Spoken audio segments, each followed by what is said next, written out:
My experience occurred more than 2 decades ago in June 1988, but the details remain as if no time has passed. My identical twin sister and I were 2 months premature and suffered from severe asthma as a result. I was taking asthma medication when it became toxic in my system at the age of 19. Doctors were unable to determine the cause, but toxicity is the source of my NDE. This is my story.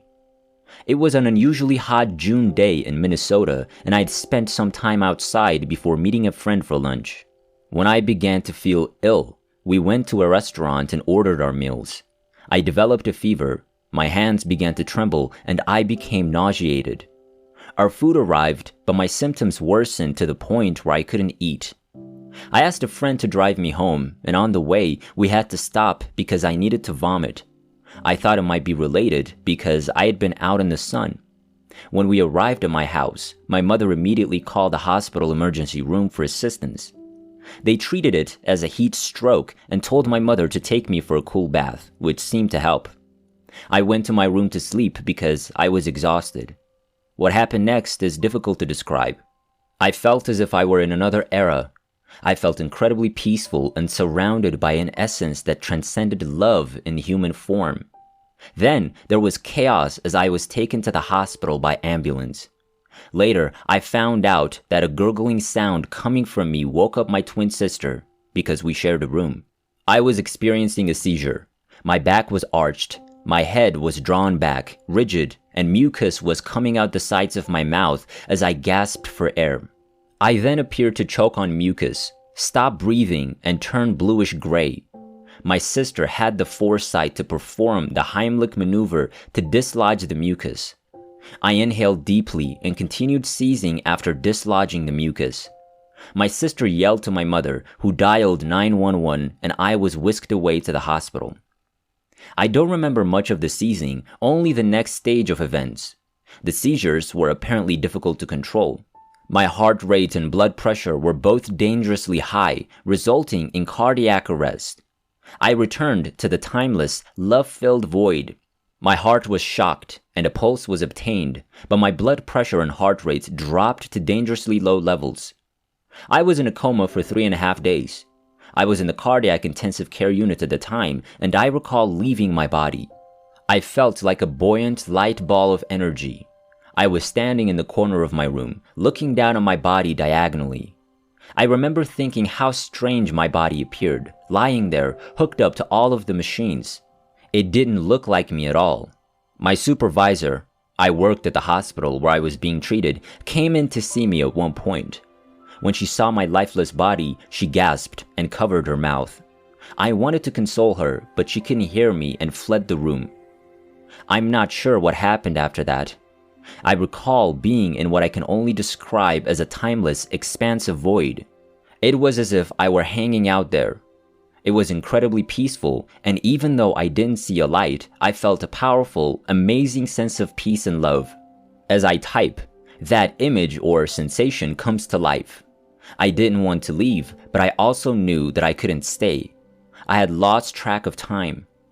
Later, I discovered that my sister had placed her head on my chest on that final day of my coma. She told me that she had a vision of me in full hospital garb and equipment with a bright light behind me.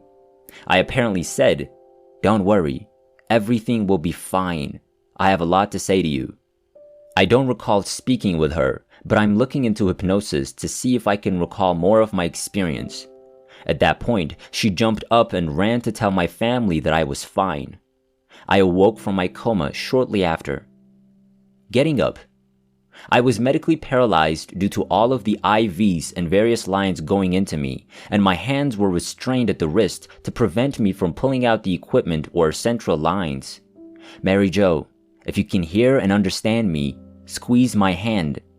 I recall hearing this as the echo in my head, meaningless words bouncing around in my head. My chest was rising and falling on its own. I was on a breathing machine. I couldn't move my body, but I managed to squeeze the hand as instructed. When I opened my eyes, I saw a woman crying. I eventually realized it was my mother, but it took a few hours for me to recognize her. I was completely perplexed. I was surrounded by balloons and cards.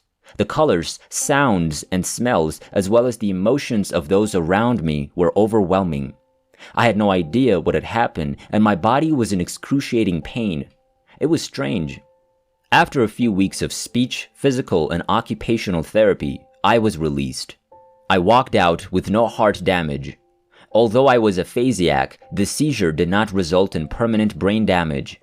I made a complete recovery. The medication's toxicity was lethal, sending enzyme levels sky high, and while my muscles were sore, there was no permanent damage to them. My doctor later told me that there was nothing they could have done to save me, that something intervened and my survival was a miracle.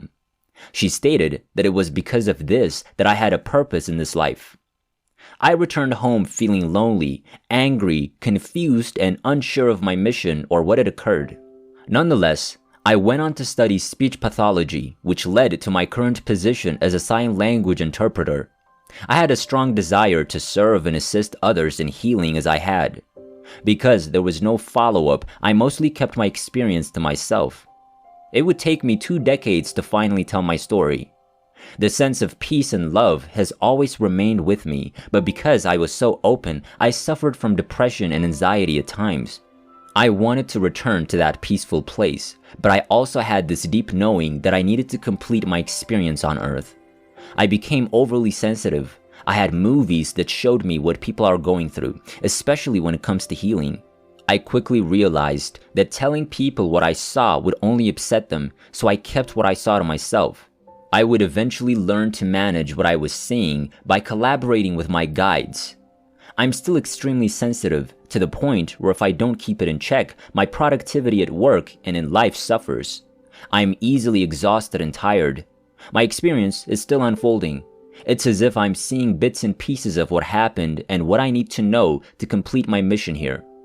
I have a strong sense of a mission, but I'm not sure what it is.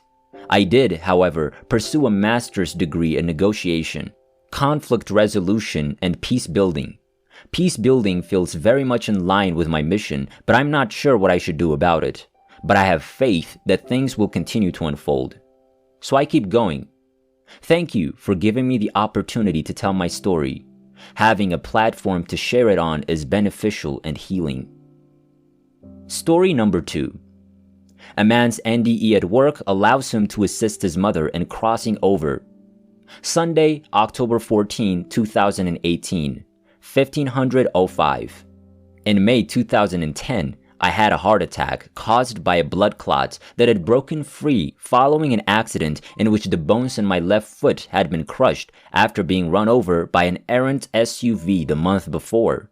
I'll never forget the day of the accident because I'd given a homeless woman $20 earlier that day, and she tried to give me her Bible, telling me I'd needed more than she would.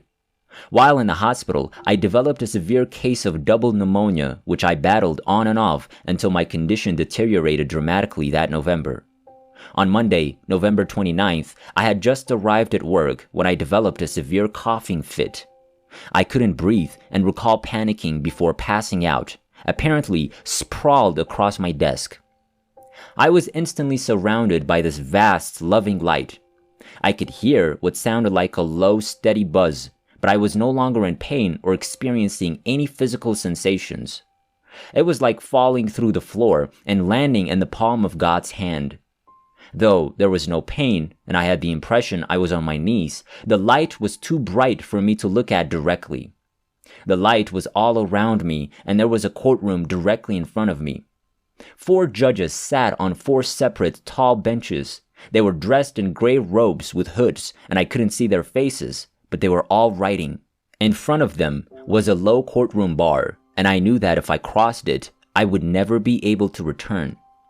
I knew the light was God, and when I turned my gaze away from the judges and towards him, everything made sense. I wanted to stay, but had to return. It was communicated to me in pure thought that I was supposed to become a writer, which I found odd and even ludicrous because, in addition to being trained as an engineer, I've always been more of an artist or cartoonist. I also have a degree in physics. I was desperate to stay, so when I heard these voices calling out, "Rudy, Rudy," I kept saying, or trying to say, "Please, Leave me alone. I want to remain. I recall God's final thought. I will heal thee.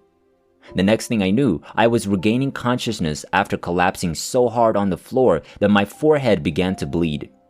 My coworkers had come in thinking I was playing dead until I flopped on the floor like dead weight. My coworkers quickly surrounded me and later told me that I just kept saying, "Wow," over and over, as if "wow" could even begin to express what I was feeling.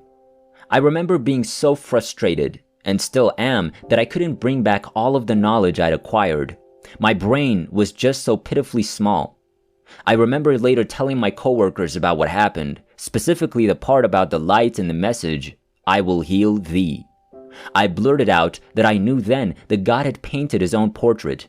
People looked at me with both seriousness and suspicion. My boss, on the other hand, was very upset and took a harsher stance, saying, "These things don't happen to people like you."